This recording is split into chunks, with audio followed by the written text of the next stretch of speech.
Welcome to the E-Show with Neil Ravin. With over 1,000 NCAA commitments, the EHL is the proven path to college. Turn it up and learn more about the college placement leader at the Division II and III levels.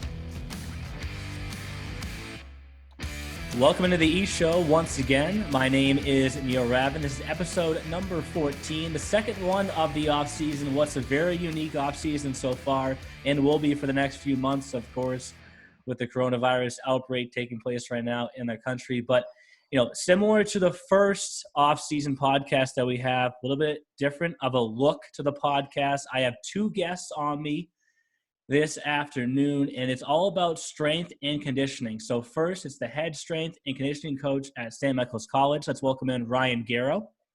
How are we doing, everybody? Thanks for having me.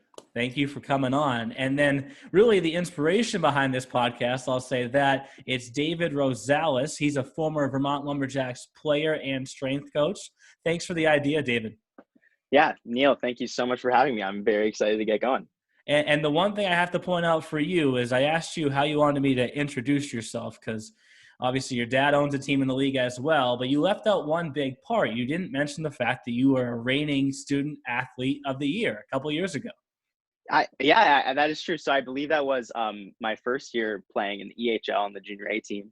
So that would have been 2017, 2018. And yes, I was. A lot of that credit, I think, goes to our head coach, Jim Massa. I think he pushed for me there. Okay. Well, you earned it also. I mean, he was the one that really said to me, he goes, you have to see this kid on the road. Everyone else is sleeping, but he's already up doing homework. So that was the 2017-18 season, like you said. But I found it funny because when I reached out, I said, how do you want me to introduce yourself? You didn't want to include that part. So we'll say you're very humble, all right? Well, let's jump into things with you guys. As I mentioned in that introduction, this off season is unique. And for many players right now, you can't get on the ice. So how do you get prepared for next season? I guess I'll kind of jump in. So, the biggest thing is going to be establishing a routine first and foremost for kids, because most of them are at home and it's extremely stressful for parents and everybody alike that's home trying to work through this and navigate through the new normal, I would say. So I think the biggest number one is your mindset in establishing a strict routine, and then using your resources, what you have access to. Like the outside is perfect. And indoors you can actually get a lot done, but you have to remember that everybody in the world's in the same boat. So it's actually a perfect time to restart, focus on sleep, nutrition, and get a good solid routine for all kids and pretty much everybody. Just kind of, those are both really great points from Ryan. Just kind of going off that, a lot of us in the hockey world, we are very lucky with all that's going on in the world to be in a pretty privileged position to be able to be at home safe and sound. A lot of us have outdoor space. A lot of us have a few things at home. So it's really just about kind of assessing, like Ryan said, setting that routine and making a plan for how you're going to prepare for the coming season. And you said the words routine a lot, both of you. It's tough. When you leave your house, you're in that routine already. You know that once you return to the house, you've done what you needed to do. You've got your work done. How do you just find that extra motivation where, all right, I woke up late today. I know I have to do my workouts, but I don't want to sound off topic here, but I can see the snack drawer over there. How do you really just stay focused and motivated when you are at home? You're in the comforts of your own home right now. I'll chime in with this one. I think human beings, we are fascinating creatures, to be honest. We think we are somewhat meta-rational in a lot of ways, in that we think everything through clearly. But like you said, a lot of times we know we should work out or we know we should be shooting pucks and we have the time to, but we're like, I'll just have a snack instead of lay on the couch. So what you might need, and what I recommend to a lot of people I work with, is you need accountability. So you need some kind of way to rig the system in your favor. To kind of give a hockey example, all you guys listening are probably players or coaches, you never miss practice, right?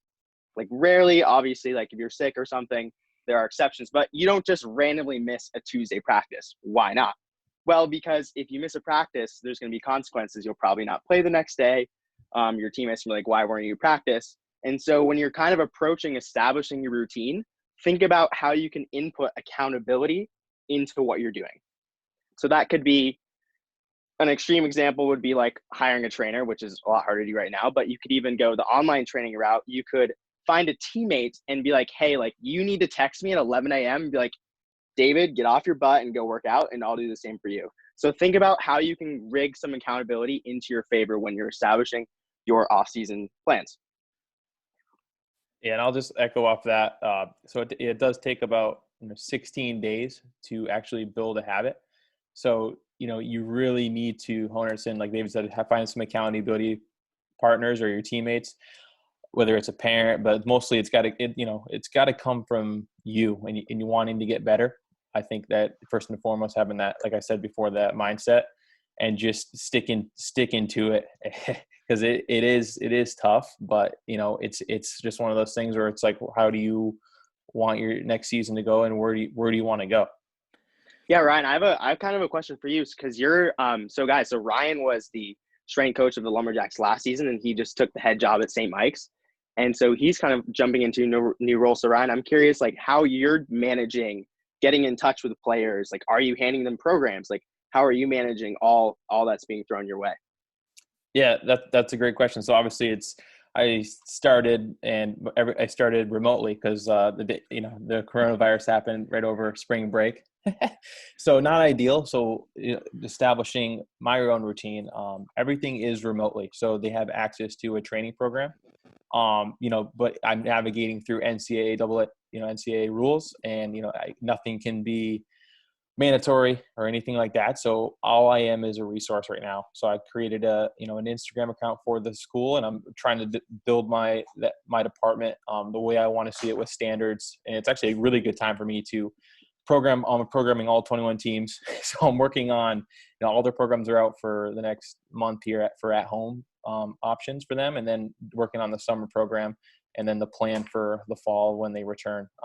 So it's actually utilizing this time the best of my ability, and also like continuing education has been great for me. But, I'm an open resource for the athletes to reach out to, and any questions they have, I can navigate them accordingly and change their programs, because some have home gyms, some have absolutely nothing. Some, have like state-of-the-art facilities in their house. It's all different. So I'm just navigating through that, and through the Zoom, I'm meeting with teams and answering questions and staying as connected as possible, because social media in this time is actually really beneficial. A lot of good points there, Ryan. And you said one word in particular. You said the word mandatory. So there's all different levels of players training right now. Obviously, yours are at the college level. David's at the college level. We have players returning to the EHL, and we have players aspiring to play in the EHL. The main focus for a lot of what I'm going to be doing this offseason is sending that message of here's why you want to be in the EHL. So for those, future junior hockey players, what would you really recommend as a training program? How do you find that balance between, preparing to be back on the ice, but still doing the right amount of off-ice conditioning and strength training? Yeah, this is a really good question. And of course, it's going to depend on what you have available. But one thing that's important to remember, just from a training standpoint, is aerobic capacity, meaning like conditioning, cardio, stays for a relatively long time. Strength, not too far behind it, also stays for a decent amount of time. What goes quickly is power. And power is the game of hockey in a lot of ways. Like, hockey is how quickly you can skate, how hard you can shoot the puck. Those are all power. And that's what's going to go first. So if you need to be ready for a training camp or for a tryout, and you don't know when that's going to be, but you need to be ready, then your program, first and foremost, should incorporate things like sprints, 10-yard sprints, flying 10s, probably up to 100-yard sprints, but mostly staying on the shorter end. Doing, of course, as much strength training as you can, but I would say in your program, focus on power and plyometric training. Ryan, I'm curious on your thoughts on that. Yeah, that's a great point. And obviously not just for hockey. I program all sports for getting what they have access to, and that is the outdoors. And it is a ton of sprints, sprint mechanics. You can get a lot of work done in that power development with your own body. And we all have, and there's a ton of progressions that we work through whether it's, it's horizontal jumps, standing long jumps, lateral power, because obviously we know how much of a sport that in the hockey is in that frontal plane. So you can get a ton of stuff done with your own body weight, and that's a priority because that's the first to go. Is, like you said, is your speed and your power. So why not utilize that? This is the first phase, is just getting outside, sprinting, and going through all those mechanics. And then, hopefully when gyms open, if they don't, we use have kids fill up their own backpacks with books and use that as weights, and you utilize your resources, because there is a lot of creative options, and it's actually a really great time to use as an opportunity to get away from hockey, because as we know, hockey is such a long season, and work on qualities outside the ice, like given a routine and establishing strong relationships more with your parents, and that you don't get to see a lot because you're gone, especially at the junior level when you're gone from your parents for 5-6 months. I think it's just a great time to use as an opportunity in all the positive ways. I think that's an interesting transition too, because I had marked down a question of simply what's out there to use right now, because obviously everyone's got pucks and they got sticks and they can do that, and some guys have weights, and you just said backpacks. Are there any other around the house items that you think are something that could be common use at this time of the year? I would say you could even use, if you have a wood floor, use a towel. Or if you have furniture sliders on the rug, use those just for hamstring curls. I'm just thinking the hockey stride position, strengthening all those muscle groups, like a makeshift slide board. Just you can get really creative, even if it's detergent for or a milk jug for a weight. You can get it done. What are you using? What are you using right now, David? I was making jokes with other trainers a few days ago. Man, it would really have been nice to have been a kettlebell guy a year ago and sold a kettlebell program, because you can do so much with a kettlebell. So all the books and backpacks, those are great, and but if you were to buy one piece of equipment right now, I'd say invest in a kettlebell. You can do split squats, you can do rows, you can do Turkish get-ups. There's just so much that you can do. And as things, hopefully start to transition back to, some state of normalcy, whether it's over the next few weeks or months or you name it, and ice starts to become available. Obviously, we've used the word balance a few times on this call, but there's going to be kids that think to themselves, I haven't skated. I have to skate 4 times this week. What do you tell those kids is the right balance to find once you can return to the ice? Is it every other day? What would you guys say? Yeah, I would say don't jump into 4 days a week.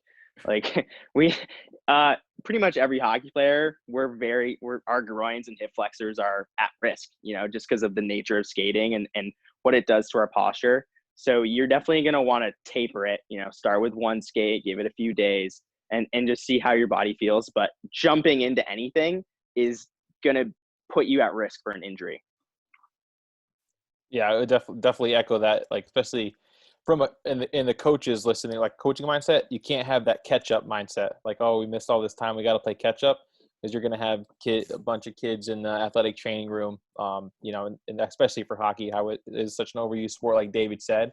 I mean, especially, I'm worried too about the fall sports. Obviously, could be impacted by this. I'm thinking soccer and all those preseason sports where you have your conditioning tests, and it's full go, and there are already a lot of soft tissue injuries. So just being careful and having a load, being mindful of your load and your work that you're about to do.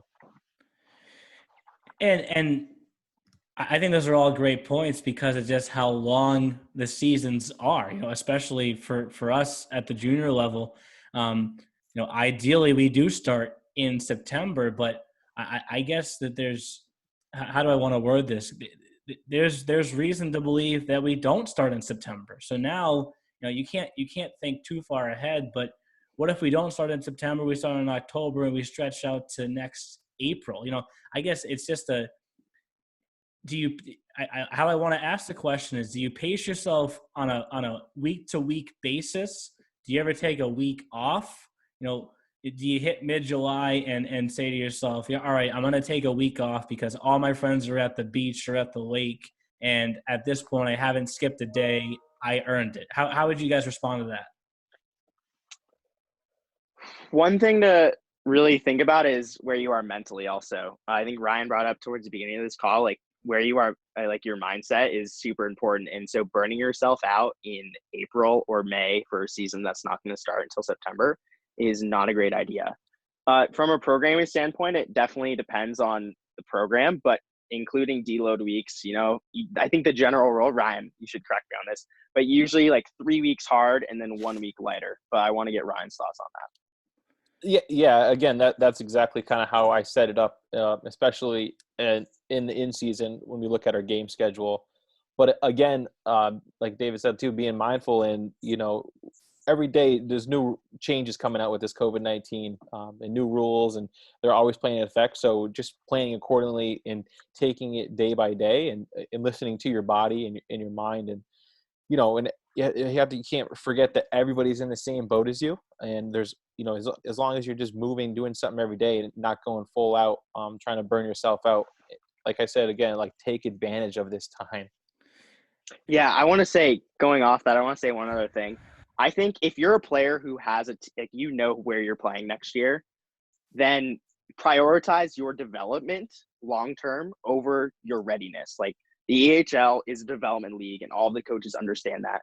So honestly, your program should probably look a lot like a phase 1 off-season program if you have the equipment to the extent you can, and be thinking about the long term as opposed to like, oh, wait, I'm not ready to skate next week. You don't need to be ready to skate next week. And even in August, if you're starting in September, like still be focused on the long-term development.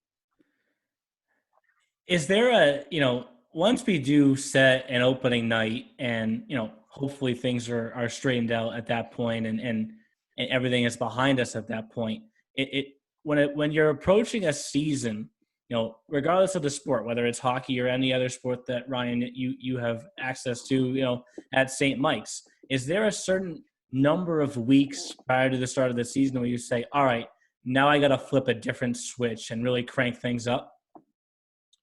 I would be careful with that. Yes, it's a yes and no.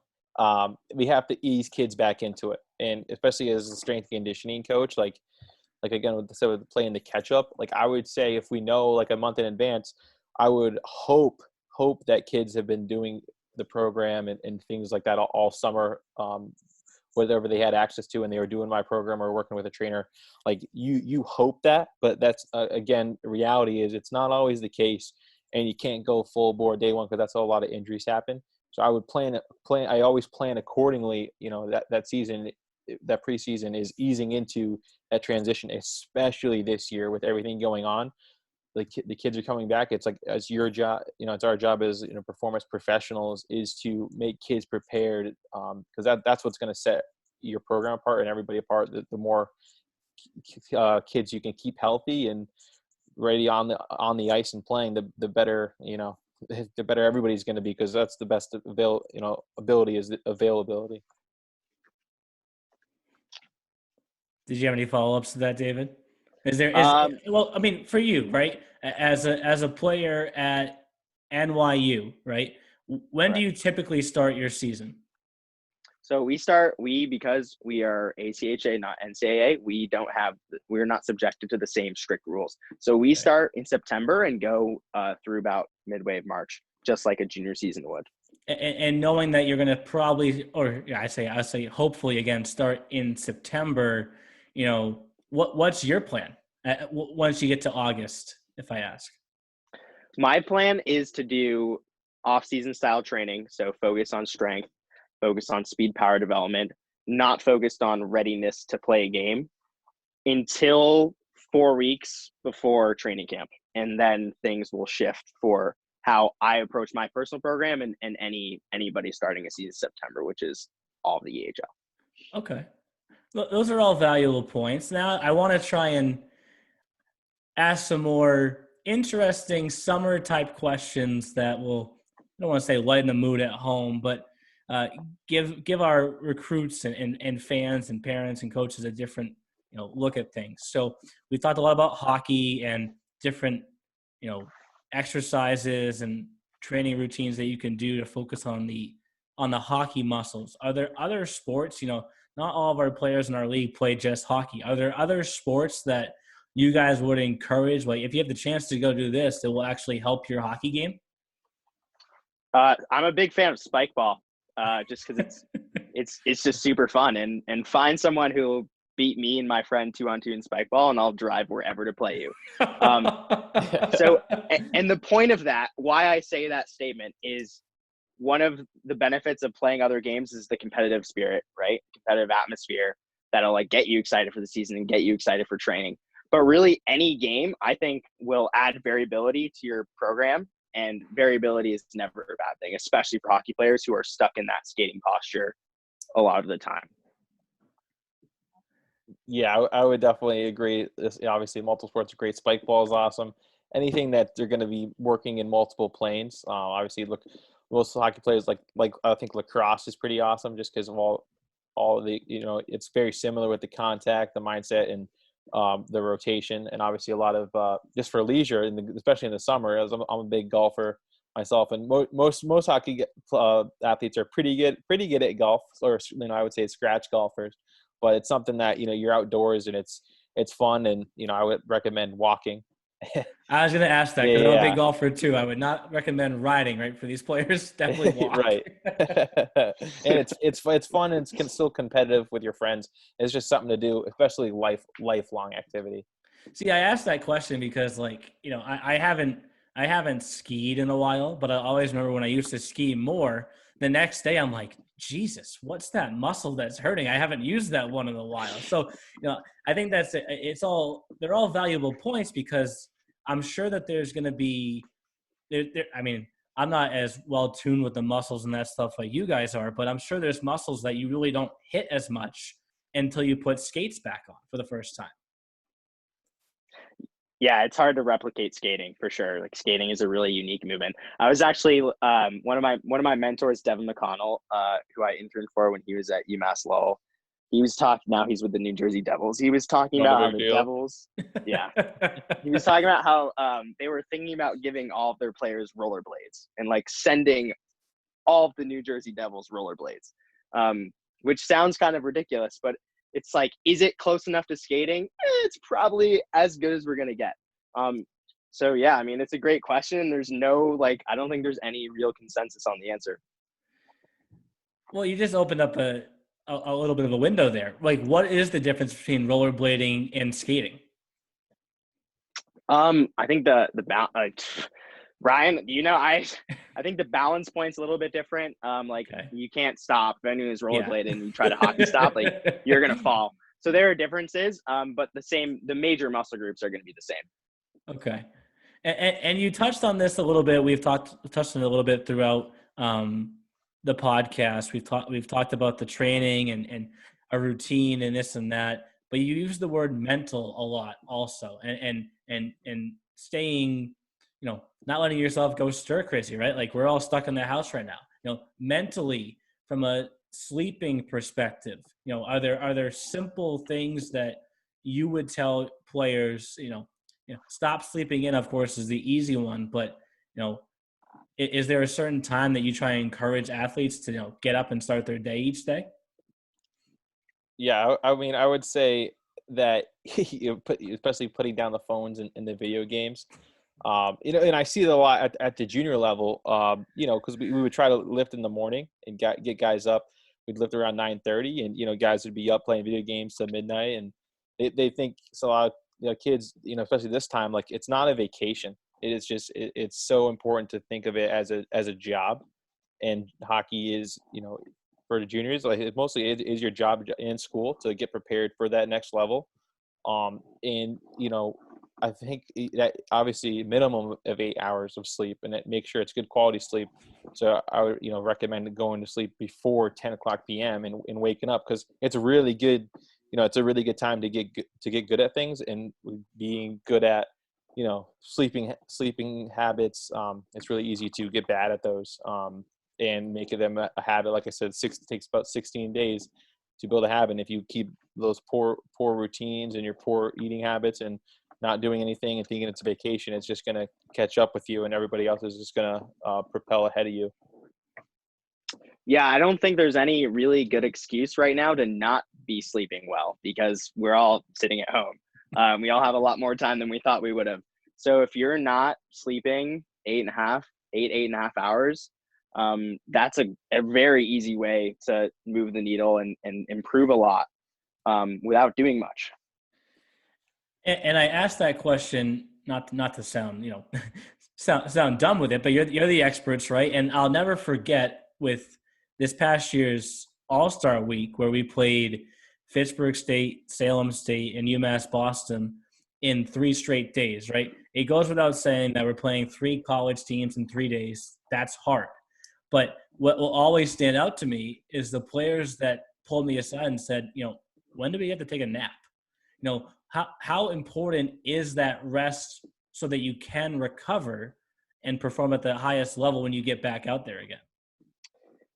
Yeah, I think like sleep is such a mysterious subject because we do one third of our lives is sleeping, and yet we don't really know a ton about it. But we do know that it's super important. So if you're not prioritizing sleep, that's something you should definitely look into. Yeah, sleep is, I mean, just especially for myself, I mean, as you get older and you might not need as much, but I still need, I feel great after that 8 hours. I know for my personal preference. Do you encourage players right now to look at the day like a game day at all? Like where you wake up, you do part of your game day routine, you take a rest, and then you do the second part of your game day routine. Maybe it's the actual game side of training. Yeah, I mean, I would recommend. I would recommend. If they're doing, a lot of kids are if they're in school, or if they're obviously not in school, it's just having a accountability with whether it's your Google Calendar.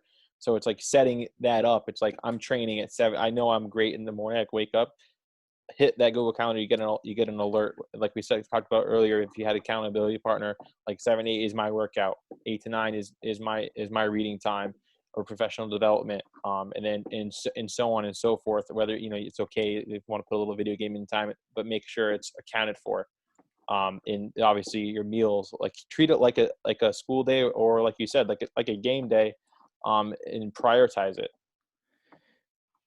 Yeah, I think that word is the key, is prioritize it. There's a lot of really, I'm a big Tim Ferriss fan, so if you guys listen to this podcast, like there's a lot of really successful people who are really only productive for a few hours of the day. And like if you get the most important things in your day done, then the rest of the day becomes a lot less important. So if you as a junior hockey player, if the most important part of your day is working out and training, then start there and revolve the rest of your day around that.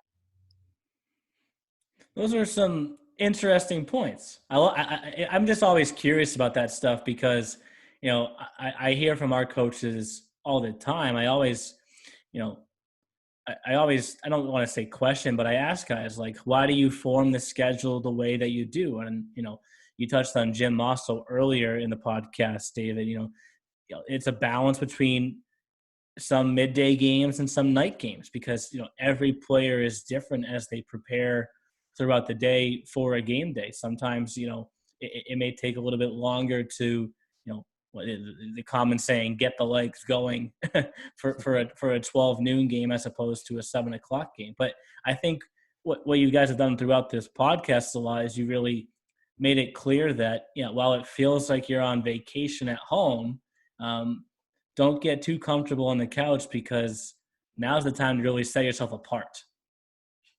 Yeah, exactly. Let alone set yourself apart from not only like in hockey, but academically, like with your mind. Like I know a lot of guys, especially in juniors, like you might not be taking classes or in school, so it's important to keep your mind sharp and read what interests you, but broaden your skill set. Because so I worry about some guys that they're going to college next year and they haven't really touched a book or not in that school routine, and they get into a rude awakening once August hits, and they might not be playing because they don't have the grades. They didn't have that mindset set up from that routine. So keeping your mind sharp as well, and reading and taking a priority in education first, because if you are going to go to school, most kids in the HL do go to D3 NCAA schools, and it's student first, athlete second, and it may be kind of the other way around in juniors. Yeah, reading, like, I'm also an avid reader, and I know in juniors, like we kind of talked about at the beginning, that I would get kind of ripped on our bus trips. We'd be like, Rosie, why are you reading? Like, why are you reading? Like, dude, we're about to play a game. Like, what are you doing? And I understand how intimidating that can be. So my suggestion there for players is two things. One, just to reframe it as a book is one person's wisdom distilled into only what they thought was the most important, whether that's in the story form, whether that's in a nonfiction form. So if you find the people who you want to learn from, it could be a hockey player, it could be a business leader, whatever field, you have the opportunity to learn all of their most important lessons. And if you don't feel like that's worth investing your time into, then I don't know what is worth investing your time into. And the other thing is, just like we talked about tapering your skating when we get back on the ice, if this is something you're not used to, then taper the way you read. Don't start with Shakespeare because it's written in 15th century English, right? Don't start with a Neil Stevenson book, right? Like, probably start with someone like Neil Gaiman, or probably start with a book like Catcher in the Rye by J.D. Salinger. Or dude, honestly, like, start with Diary of the Wimpy Kid. Like, it doesn't even matter. Just start wherever you think you can best enter that world. But you're saying put down the video games, get off Instagram. Your mind will become sharper from reading. I mean, you don't have to get off Instagram. Like I kind of said, like, you don't have to be productive every minute of every day. Like, dude, I waste tons of time on Instagram as well. But also make sure you're including the parts that are going to make you a better, smarter human being. I understand. Neil, what do you read? I'm actually curious. What's your favorite book? Well, I don't have a book right now, but the books that I have been reading, throughout the season, I look for, there was a Bill Belichick book, I forget what it was titled to, but it was basically about, his coaching style and stuff like that. I'm always most intrigued by, what coaches do off the ice to make their teams better. Like, it's the conversations that I have with all of our guys throughout the league as well. We have a very competitive league. The parity in our league is consistent from top to bottom. And, that's kind of one of the tough parts for the way this season ended. We had 4 really good teams left in just the New England Conference, of course, in the South Conference as well. But it's so competitive that the guys spend extra hours just trying to figure out how to beat each other. Jim Mosso spends extra hours to figure out how he's going to beat Chris Sorella. Like, that's the part that was so disappointing. It's like the Lumberjacks versus Avalanche playoff series for a trip to Providence in the line was going to be awesome. So I love when coaches, I'm obviously talking about pro coaches, but I love when they come out and they tell their story and they tell, what things they are looking for, when they're away from the sideline. What things they're instructing their players to do, the little things that they pick up on to try and make their teams better, because it all trickles down, right? We're talking about pro stuff, but everything trickles back down to juniors and to college, because ultimately the total end goal, the dream goal for all the junior players is to get to that highest level possible. And it's hard. It's really hard. But I think that, for myself personally, yes, I'm the communications director for the league, but I have a lot of interaction with our coaches, and it's so much fun just to sit down and talk X's and O's with them, because you see a different side to each and every coach in our league. Yeah, I love that you brought up like the Jim Mosso, Chris Sorella example. One, it's awesome. It's hilarious. But if you like Coach Mosso, if you're like, hey, Coach Mosso, like, watch this 2-hour YouTube video of maybe Peter Laviolette coaching or like explaining something, like, he will devour that so quickly. Like he's the perfect example of, like, if there's content in front of him that can make him better, like, he will do whatever it takes to get that small edge. And you as players should should think about that the same way. Like anything that can make you better is worth looking into consuming. And it's something like when I go to a showcase, like I always catch myself just watching the coaches. I like stop what I'm doing for a second. I'm like, I've been watching this coach the entire time, just seeing how they interact with their players, because, college coaches are there as well. And you're trying to get, whether it's a showcase game, I should say, or regular season game, the second you step on the ice, someone is always watching, whether it's a showcase game, regular season game, on hockey TV. It's about making the most of every second of ice time that you have, whether it's, in college or at the junior level, because you really just never know who's watching. We've touched on this a little bit. Ryan mentioned it. Most of our players go off to play Division III. And at the end of the day, when you graduate from Division III, for probably 95% of the players, it's over. The hockey journey is over. But you look at a school up by you guys, the goalie at Norwich just got better in time, and he signed an AHL contract. So what I always try and tell kids in the off season is, yeah, we're a Division II and III placement league, but that doesn't mean you can't strive to get to those ultimate dreams that you've always had, because kids can do it. You don't have to be a Division I hockey player to play in the NHL. The road will be harder, of course, but it's all the little things. It goes back to what our main topic is on this conversation. The work that you put in away from the ice hockey rink is huge, mentally, physically, and we touched on sleep as well. So I appreciate your time, guys. I know that we did have one final topic that you wanted to talk about, David, because you now have a new website, hockeystrengthandconditioning.com, where you're writing about all this, so that players can log on and read about what they should be looking to do at this time. Yeah, so I really want to emphasize, this is kind of with this website, hockeystrengthandconditioning.com. My job in that site is I'm the curator. And so really what I'm doing is I'm working with a lot of NCAA, a lot of private sector. We even have a few NHL strength coaches who are producing content for the site. So if you want to learn from some of the best minds in hockey strength conditioning, from Mike Potenza, the San Jose Sharks strength coach, to Devin McConnell, one of the strength coaches with the Devils, to some NCAA strength coaches, then that is going to be a resource. And we are doing a start trial. It'll be $1 for 30 days to access everything on the site that's ever been posted over the last 10 years. And then after that, it's $14.95 a month.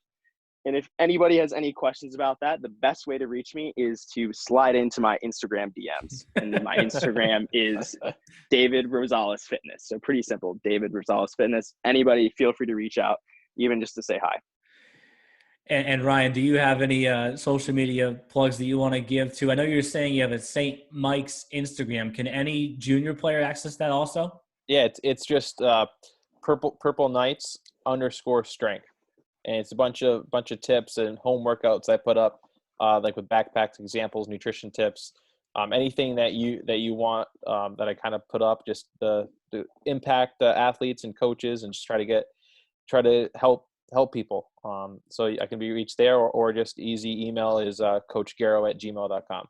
So my plan tonight is I'm going to get some sleep, go to bed before 10 o'clock, wake up, check out your Instagrams tomorrow morning, and figure out what my routine is, and make sure I do not let 16 days pass. I'm going to remember that one. 16 days creates a habit. I'm going to remember that one. So I really appreciate your time, guys. This was, like I said, a different look to the podcast, but it fits very well with where we're at in our society right now, and this COVID-19 outbreak. And there's a lot of players at home that can use this information to their advantage for this upcoming hockey season. So thank you very much.